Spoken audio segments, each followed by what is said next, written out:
We have a Centerfield preview to come, as well as some general news around the league on today's episode of Locked On Guardians. You are Locked On Guardians, your daily podcast on the Cleveland Guardians, part of the Locked On Podcast Network, your team every day.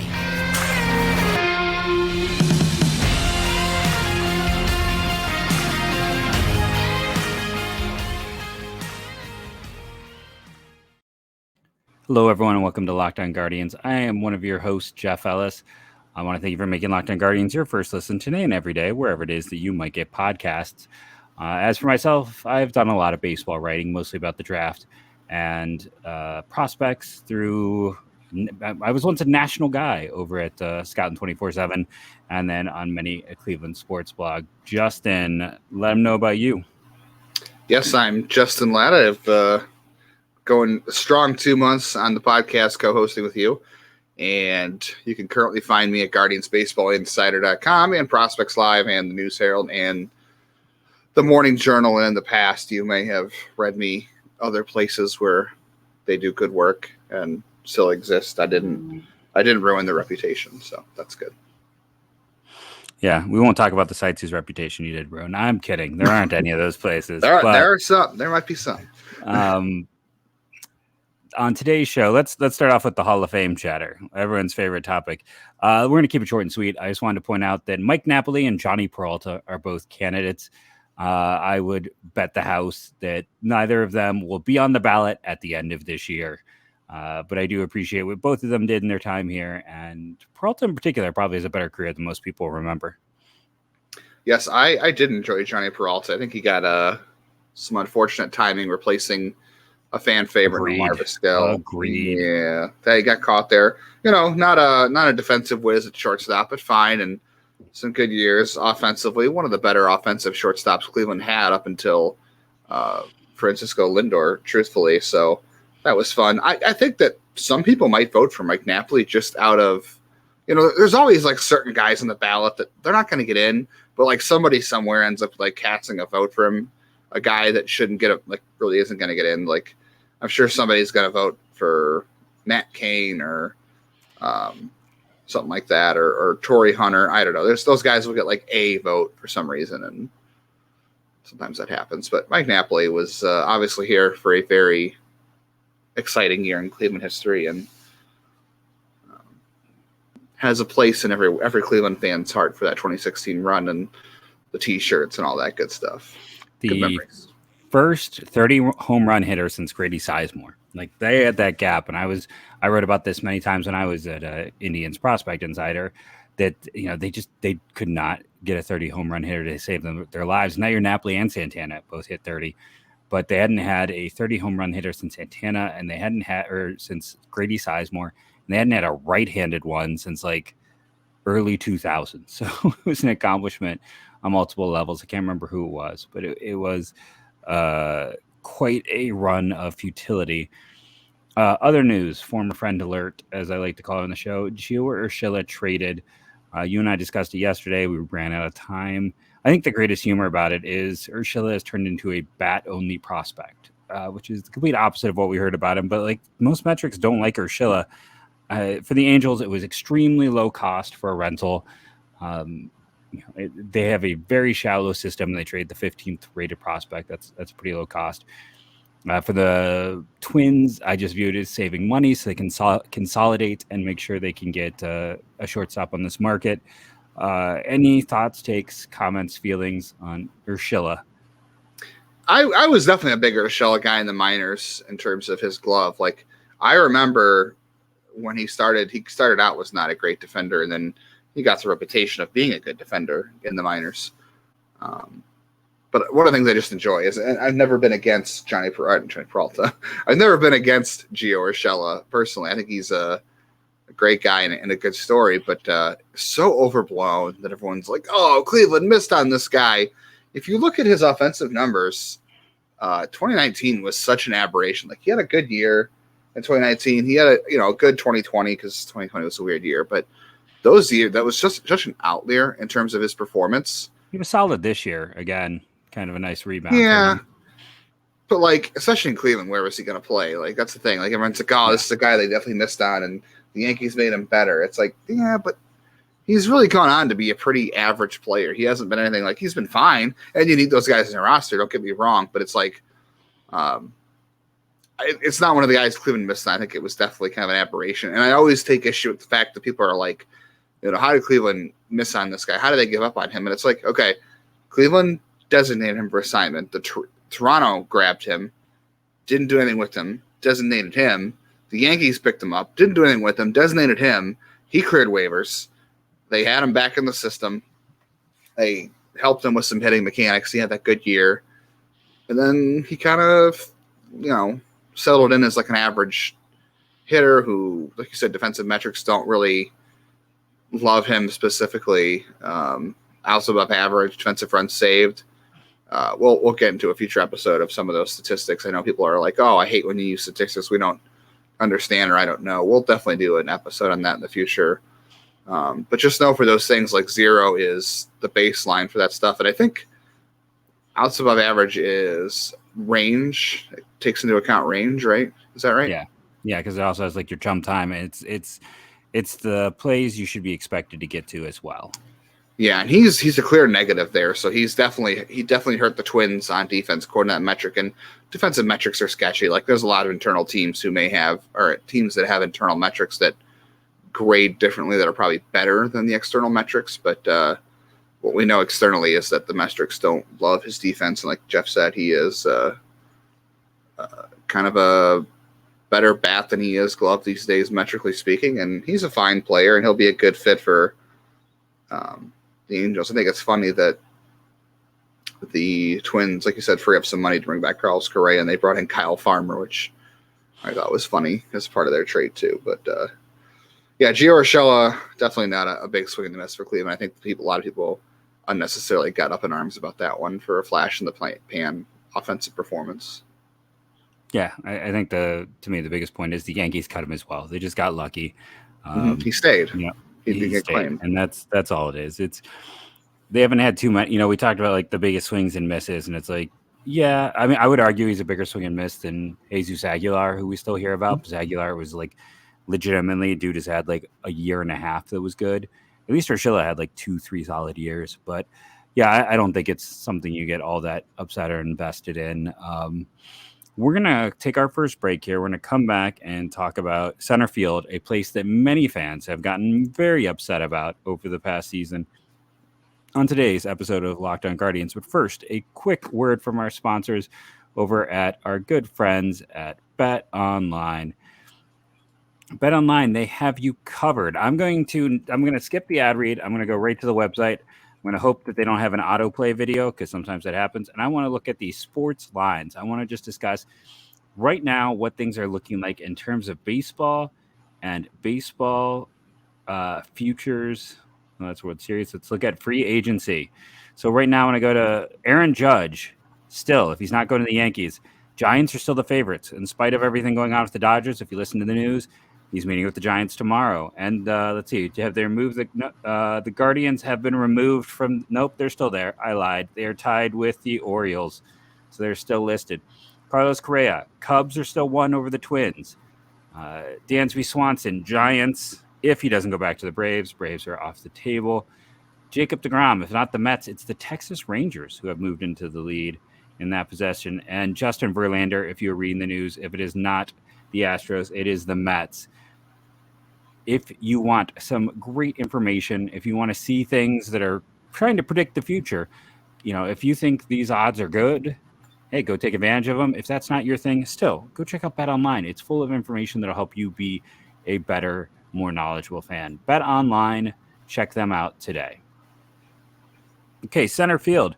Hot take. The Guardians aren't going to Myles Straw is their center fielder for all of next year and probably the year after that. Listen, you and I were ahead of the game on Will Brennan. Like, we were two of the forefront people discussing him when he was not getting as much discussion. We like him plenty. He's not replacing Myles Straw at opening day. They spent 2 years trying to acquire Myles Straw. He won a Gold Glove. up the middle defense is more valuable to this organization. Listen, Straw wasn't as bad as Hedges. Catcher, center field, those are positions they will go for defense over offense and almost punt it away.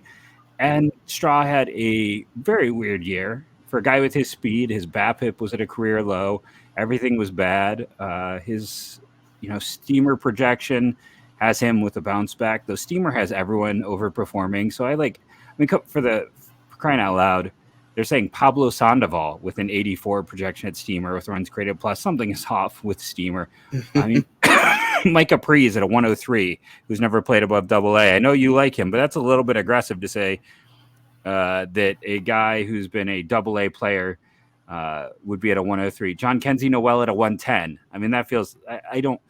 I think he's a really interesting prospect with his swing and miss. I know it improved in the second half, but I'm not projecting him as average. So steamer, I wouldn't dive. Let me just put it this way. I don't trust steamer either way right now. I normally like steamer. I wouldn't go anywhere near it. I still think Straw is massively in for a rebound. Am I insane? Do you think there's any chance that anyone other than Myles Straw, barring injury, is the opening day center fielder? Yeah, no, barring injury and barring just any offer where Cleveland gets steamrolled by another team in terms of trades. No, I mean, the thing is, like, Myles Straw's contract is not an albatross by any means because he is still 27 years old. I mean, he just turned 28 last month. He'll play all next season at 28. The defensive value is still there. The speed is still there. If you look at Savant, sprint speed 94. I feel like when the sprint speed starts to go down is when a player is probably going to start hitting a decline phase, because I think usually speed's the first tool to go. So he's going to be just fine. And, is he going to be an above average regular offensively? Probably not. Probably not going to be a guy that gives you a 110, 120 weighted runs created plus, where again 100 is average as compared to the rest of the league's output offensively. When he got to Cleveland last year and they traded for him, he had a 108 weighted runs created plus. He hit 285, got on base at a 362 clip. Is he that good? Probably not. He's probably not that good of a player based on those numbers. But I don't think he's as bad as his numbers suggest this year. I think he fell into a bit of a funk approach-wise, and I think he was trying to hit his way out of it versus letting things just kind of develop naturally and see how he can work his way out of it. So, the truth's always somewhere in the middle. Like, he was overall last season, he had a 97 weighted runs created plus. This year, 64. So let's say, something in the high 80s, 87, 88. Is that great? It's not great, no. But when you combine that with his defensive value, it's he was a 3-win player a year ago. I think that's about who he is. He's a 3-win player. And if he gets some things to break his way offensively, maybe he's a 3.5-win player. And there's value in that. Yeah.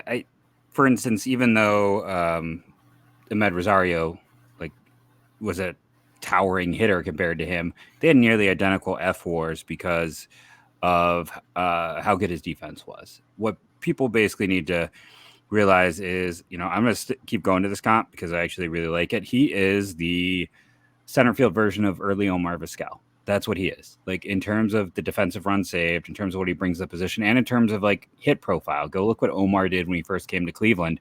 That is what Myles Straw is. They have been targeting center field defense for a while. Oscar Mercado was more known for his defense and his offense when they went out and got him. Bradley Zimmer coming up was thought to be a potential elite level defender. That's why I still think when they had to trade an outfielder, they chose Zimmer over Frazier because of that. I think there was some internal debate over which one they would push in that deal. Now, they added him and they immediately gave him that contract knowing the risks because they believe in him and like him that much. This is the next Hedges type of guy. I don't think he's going anywhere. But I also want to point out, for a guy with great speed, his BABIP last year was 261, which is below league average. His career BABIP, even counting last year, and remember, last year was the second most plate appearance he's had in a season. His career was 301. So if all of a sudden you had 40 batting points to his average, and 40 to his on base, you're looking at a line that isn't as good as a year ago because the slugging is still non-existent. But again, you're looking at closer to 90, which with his defense, I think we both agree is very acceptable and enough to make him an above-average starter. I was talking with writers I respect from other teams last offseason who were like trying to figure out trades to acquire Myles Straw from the Guardians because center field is hard to find. There's going to be a lot of teams. We were discussing this before we went on air. This outfield group isn't good. Last year's free agency, starters and outfielders were the first things gone. And that's why you're going to see Brandon Nimmo's name mentioned everywhere because there's just not a lot of great outfielders. And, it's funny to say that if everything works out for Cleveland, they might be in a really advantageous position for midseason where they have someone to trade and teams have a need. We'll have to see how it plays out. But I'm fine with Straw in center field. And I'm always kind of surprised. Are you as surprised as I am that he's not like a folk hero after what happened with the Yankees? Like, why is he not like he's got everything you seem to need? Instead, I got people calling him like hillbilly in my mentions and mad that he's going to play every day. I don't think he's, as far as I know, a hillbilly, but I thought that was weird. But like, I also don't get like, dude jumped into the stands to defend his teammate and threatened to fight Yankees fans. Why is he not a cult figure in Cleveland for that weekend alone for his defense of Stephen Kwan? I don't know what you have to do there. I mean, he seemed fired up about at least giving it back to the Yankees fans. I mean, he said the Yankees fans were the worst on earth or something, some kind of comment like that. Also, he's from California, so he's not like not that matters where anybody's from. I'm just saying, like, that seems a little silly to call him a hillbilly. That's a very odd insult, but he's from Orange County. Yeah, that's not a. Orange County is known for its hillbillies, isn't it? Isn't that what I've heard? I couldn't tell you. That show, The OC, was all about hillbillies, right? That's never watched it, but I will take someone's word for it. Maybe it was. There's very little chance he's going to be moved at all. I will say the one thing about average on balls in play too, when you're talking about BABIP, is we know the players kind of make their own luck with that, and speed is part of that. So you're absolutely right that 261 is low for a guy with a lot of speed, but you also have to take into account the quality of contact and all that kind of stuff too, because that obviously raises the profile. And look, the one thing Straw does not do well is he doesn't hit the ball hard. That is not part of his profile. He has some of the worst exit velocities in all of baseball. That's not his game. I think he just got a little out of his game last season. He had some good months. I mean, look, he hit 291 in April. He had a 365 OBP in September, so he kind of rebounded. Same with October. I'm not sure what he did in the postseason, but and he was playing well for a minute in the postseason. So, he's going to be there for the time being, and until someone forces him out of that spot, or they, like I said, they have to be bowled over by a trade. The great thing is, like I said, this is not a contract that's going to sink them. He makes $5 million a year. Is that too much for a fourth outfielder? Yeah, you're not going to pay a fourth outfielder $5 million a year. Absolutely. So as long as he's on the roster, he is going to be your starter in center field, as long as he can play defense in center field. And the other thing is, they can live with the offense being like 10% below league average as long as they shore up catcher. You can't have just absolute zeros in your lineup at 7, 8, 9, right? You have to, like, you could absorb one spot in the lineup being below average, and not like a 50 or a 60, but like 10% below average. But you can't have 7, 8, 9. You have to short up the other spots. So Myles Straw's value to the team offensively is probably going to look different if they can shore up the catcher spot in terms of offense and maybe another spot. And I also will point out too that him hitting ninth is a great thing. When he came over here, he was a leadoff hitter. Now he's hitting ninth, which is more, in tune with his skill set. He can take advantage of his speed in the ninth spot, and you're not making him the guy who has the most plate appearances for your team in the game either. So that's good. That's a good wraparound spot for him to be in. And just 2 quick points here as we kind of come up against segment 2. I only bring up BABIP because what we know historically, though, is it is consistent for players. We do see consistency. So for him to have had a year that is, again, 40 points below his average, and his average is half of this year, which means he was probably before this year, he's probably like 60 points before where his BABIP was for all of his previous seasons combined. So again, I think there's some coaching to be done. Helpful to have a full off season. I think some people forget about like the lockout and the effect of not getting, a new coach, a new approach. That could be an issue. And then I do want to point out too, everyone makes a huge deal about how close Ahmed and Jose are. By all accounts, Myles Straw might have been the second closest person to Jose on this team. Myles Straw said, "Stop negotiating with me. Go finish with Jose." When they were doing that, he knew that was coming. And like him and Jose do things together in the offseason. Like that was reported. I remember Zach Meisel, who's for my money the best cover of the Guardians right now, talking like someone asking early season, like when Ahmed was. I said there might have been a Freaky Friday scenario with Ahmed and Myles when you look at the switch, because Ahmed, people forget, was really horrible at the beginning, and then Straw became horrible. But like when people are like, well, what happens with Ahmed? It's Jose's best friend. And Zach, like literally in an article said, well, he seems very close with Myles too. Like, I think the other thing you have to remember with Myles is, especially if Ahmed is nearing the end of his time here, Jose having one friend might be helpful. I mean, I think he gets along with a lot of people, but by all accounts, he is an inner circle guy for Jose and for everyone. Like, I know we focus on Ahmed, and again, by all accounts, a great dude, but he's at the last year of his contract. Myles Straw hasn't been here that long, but it seemed like from the drop, he became kind of one of those leaders in the clubhouse. Yeah, I'm not sure if I picked up on that, but I think you're absolutely right. I mean, he definitely is close to Jose, and I really wouldn't worry about that aspect. Cleveland or Jose would not have taken less than what he can get on the open market to stay with Cleveland if he didn't trust what they're doing. So even if they moved on from Medrazar, even if they moved on from Myles Straw, I don't think he's going to be like, oh, you have to trade me now. He has no trade clause. He would be able to pick where he can go. But I don't think that's going to happen. He doesn't sign here, doesn't ask for no trade clause if he didn't believe in what the front office could do. And one real quick point too, you're right about average on balls in play is that Straw's average exit velocity this year was 87, which is about in line with his career norm. So that would suggest that he's capable of rebounding in terms of average on balls in play. Yeah, and it just I didn't only bring up the friendship thing because like it gets brought up in every article for Ahmed. So I just wanted to put the counterpoint. We're going to take a break here. We're going to come back and talk about some of the interesting and exciting, honestly, young players in this system. Centerfield may not get as much hype as some of the other positions, but I know we got one of Justin's favorite players in the system to talk about based on our conversations when the mics turn off. So you're going to want to tune in to hear him wax poetic about some center fielders on today's Locked On Guardians. But first, a quick word from our fantastic sponsors.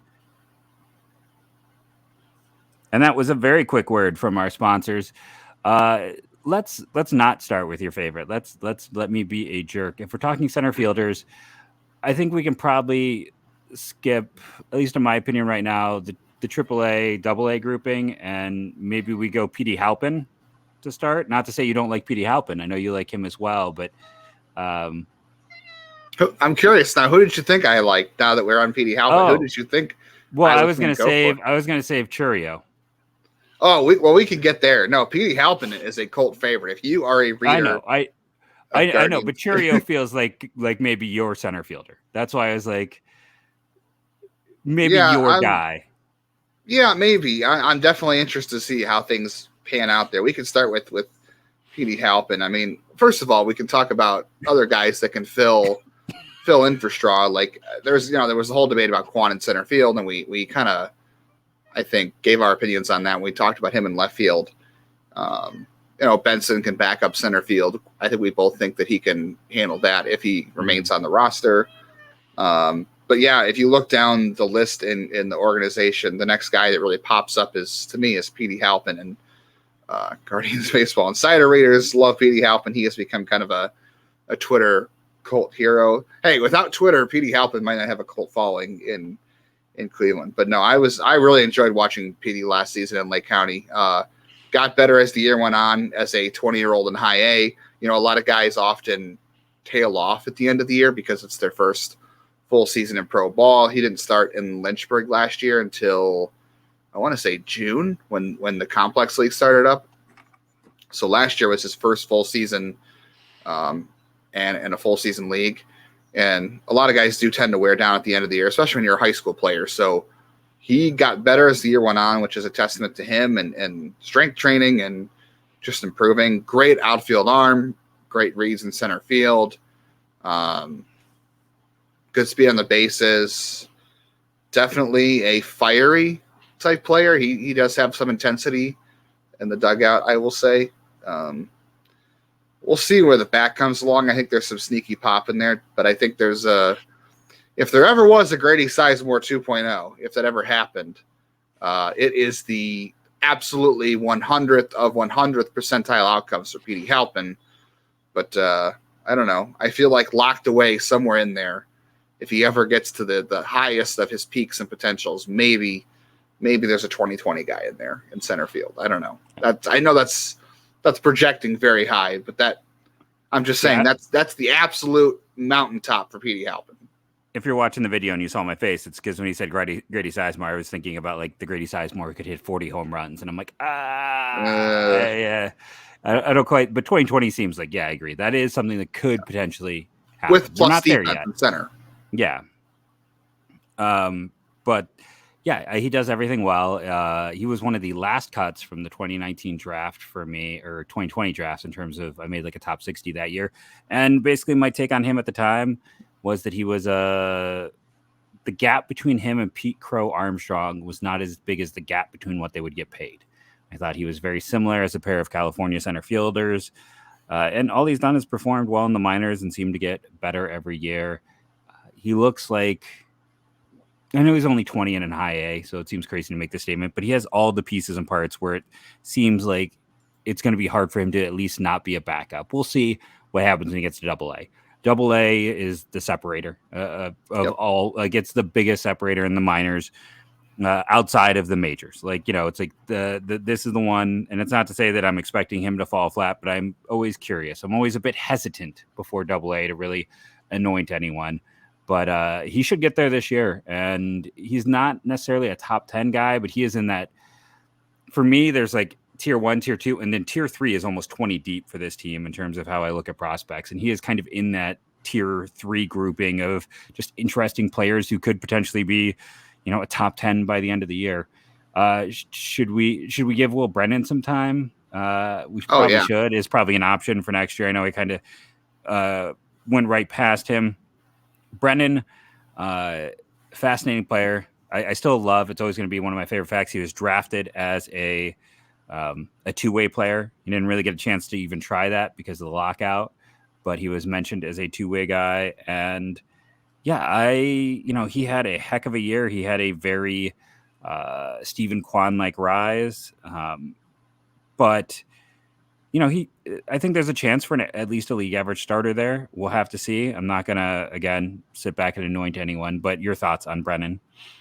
Yeah, I want to say, I'm sure, I know you were as well, but maybe both of us, outside of anybody not related to Will Brennan, I feel like there wasn't anybody higher on Will Brennan than, we were. We could have been like special members of the Will Brennan family.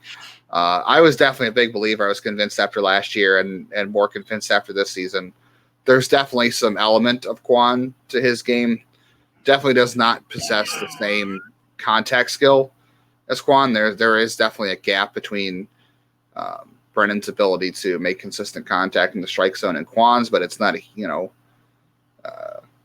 not the same as him to Nolan Jones. Obviously, it's still quite good. I don't know. Brennan just does it. He's like you said, Petey Halpin. He does everything well. He puts the bat on the ball. He can run. He can throw. He can play good defense in the outfield. I'm still very confused as to why they were unsure about his ability to play right field in the playoffs. I guess just because he hadn't been taking practice out there as much. But he's a quality outfielder no matter where you put him. He has the arm because, like Jeff talked about, he pitched in college. He's just one of those solid all-around guys. I think there will be some questions about platoon splits with him. We'll have to find out. Those are hard things to really evaluate statistically in the minors. Really have to see how he performs, how he looks. But The only thing I would be concerned about is, some aggression. I think he was more aggressive than I thought he was going to be as a hitter, but maybe once he gets his feet under him, that will shift back a little bit. But I don't see any reason why you can't go into the season with him and Gonzalez as your right field tandem, which we'll get into another day, and then have Brennan maybe give you some time in center field when Straw needs a day off. No, agree with all of that. I'm kind of saving my powder, which has turned into all of a sudden an expression I use way too much on him for more right field. Honestly, I think that's where his natural play will be. I feel like before we go into Chourio, I want to throw another name at you just because he was the same draft class as Halpin and was a part of the Lindor trade. Isaiah Greene is kind of fascinating, if only for the walk rate. Like he didn't get as big of a bonus as Petey Halpin, but he was drafted before him. He was a little underslot. He's got power. He walked 20% of the time this year. He's got power potential. Like he was one of those guys who had above average to plus power out of high school was the view. But interesting profile. I mean, his runs created plus was great. Like I said, walked 20% of the time, struck out 24, low average, but great on base, maybe getting a little bit slept on to a small degree. But again, he did it at kind of a low level, but he's an interesting player. The speed's certainly there. I have some concerns about the swing. I'll get a better look at him this year when he comes to Lake County. The video feeds in low A are not fantastic, so I'm really not going to try to draw any hard sweeping conclusions there. The only thing I will say is that I think I mentioned this before. We talked about Jake Fox, who, by the way, Jake Fox also spent quite a bit of time in center field in Lynchburg, too. And it looks like he has a chance to be a guy who can play out there. I don't know if he'll be a regular center fielder, but it looks like he has a chance to play out there and provide some interesting utility. But the same as Jake Fox, is there's some concern of the approach being a little too passive. There's that fine balance of being patient and passive at the plate. That was an issue with Nolan Jones. And I kind of wonder if Greene is the same way. And other writers have talked about this too. I think Eric Longenhang and the Fangraphs did, is that some teams, and maybe it was Eno Saris, The Athletic, actually, I can't remember which one. Someone wrote about it and talked about how teams were purposely telling their players to try to draw walks to, almost to be passive and draw walks to kind of inflate models. You know what I mean? If you have a high walk rate as a teenager or 20-year-old in low A, that's going to inflate your value in certain teams' models, and maybe even Cleveland. And also low A pitching it's bad. Low A pitching is just horrible. It's not much better than a complex league pitcher. So walk rates in that league are so skeptical to me. I think he's, like you said, double A's a separator, and we'll see how it translates as he moves up. But definitely interesting from a speed and defense perspective. And then I just want to pay some lip service to Chase DeLauder. I don't think it's going to stay in center. I know he played that in college. Joe Lampe, I'm not as high on as the Guardians, but the Guardians clearly view him as their next Brennan Quan type. Like with the money they paid him and some of the things they said, I don't have I get concerned with Arizona and Arizona State hitters. The transition has been very poor, but they clearly see that. So I'll be curious to see. Now, I'm going to mute my mic. It's Chourio time. Oh, before we get to Chourio, I actually wanted to ask you. You mentioned DeLauder and Joe Lampe. Do you think there's any possibility of Guy Lipscomb playing in center field? Maybe he's athletic. I don't have a ton on him, if I'm honest. He was the very small school guy, and like I had kind of like a pass. My passing knowledge of him was like great stats, good athleticism. Like I think he could play there, but I don't know. Like Guy Lipscomb my projection. Like if I were to, someone's like put grades on him, I'd say no. I'm not equipped to give him grades right now. It's like I got stat lines and I got some base scouting reports, but I'm kind of weak based on the athletic profile. I think conceivably, but I also think center field is a lot harder to learn than we sometimes give it credit for. I think the Guardians also know that. That's why they targeted Straw. And you want a guy who makes good reads, has good jumps, and has a natural instinct. So maybe he's got a natural instinct and they can put him there. But for some guys, it's just not going to work. And I will point out before I get into my Jaison Chourio tangent, Wilfredo Antunes is probably another guy that is worth not ignoring coming into 2022 as well. But no, I am super excited for Jaison Chourio. If you have followed the Brewers at all, or just follow prospects on Twitter, his older brother Jackson, I say older, I think Jackson is all of 18 years old. He made it to Double A this season. He started the season in Low A, tore his way through Low A and High A, and ended up the season Double A. But now he is starting down in the Venezuelan Winter League. Jason is down there with him. He's mostly been a defensive sub, but Jason is not even 18 yet. And I don't want to steal Jeff's research on younger brothers, but if Jackson's rise this season is any indication, and the track record that younger brothers have in terms of bloodlines and athletic and playing baseball, especially, we see with Josh and Bo Naylor and Sandy and Robbie Alomar, among other positions. But I really am interested to see what Jason does stateside. I mean, complex league stats are crap. If you scout, I highly recommend not scouting the stat line. It's good to look at, and I should say, don't only scout the stat line. You have to have some context to go along with it. But if you want to, considering there's very little video of Jason floating around out there right now because he was playing in the DR, if you just scout the stat line, it is super exciting for a guy his age and the track record of his brother. I don't know. I think he's a switch hitter who everyone thinks can stay in center field, and I don't know if he'll have the power his brother has, but I think there's, the makings in there of a potential next star for Cleveland. But there's a whole lot of risk given his age and where he's at in his development. But I know Cleveland's excited about him. They are very excited about him.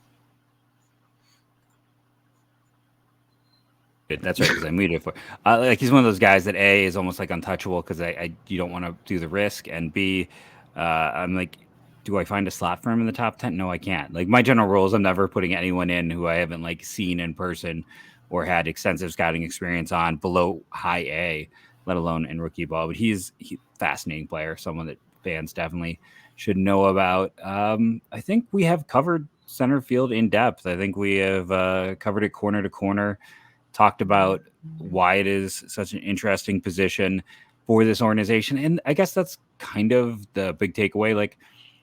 Myles Straw won the Gold Glove. He was awesome. If he gets back to where he was, he's a 4-win player, and he's a perfect ninth hole hitter. He is ideal for that role. If he doesn't, guess what? They've got about 5 guys deep that are all charging up to the minors. So don't also stress about the position, because if it's not him, it's Brennan. If it's not him, it's Halpin. If it's not him, I mean, there are so many guys that it's going to, if you give everyone an opportunity, someone's going to be the answer. Any final thoughts before we wrap this one up and put it to bed? No, that's a great way to end it, because think of how many years that center field was an absolute massive black hole for this team. Tyler Naquin and Rajay Davis. Not that Davis didn't give us one of the best moments in Cleveland history, but from Grady Sizemore to now, from Grady Sizemore's decline, unfortunately, to now, center field was an absolute albatross for them. I mean, Lonnie Chisenhall was playing center field for them at times. They put Jason Kipnis in center field. I know Bradley Zimmer was hurt Michael Martinez. Come on down. Yes, there's just so many. I mean, they signed Michael Bourne. That was a disaster. Center field has been a disaster for this organization. Drew Stubbs. I could name the ghosts of Christmas past in center field for an hour. We don't have time for it. But if you're not liking Myles Straw, don't forget to look back at Cleveland center field. This is definitely a step up from the baloney they put out there before. 100%. And let's wrap this one up before we get to 40 minutes and before I get another angry email. So I want to thank everyone for listening, rating and reviewing, downloading. It helps. We are staying in the top 100 podcast on Chartable, which is the way I track and see. We're at 886 subscribers, so we gained 1 in the overnight. So thank you to that person. And let's end this one the way we always do. Go, Guardians, go.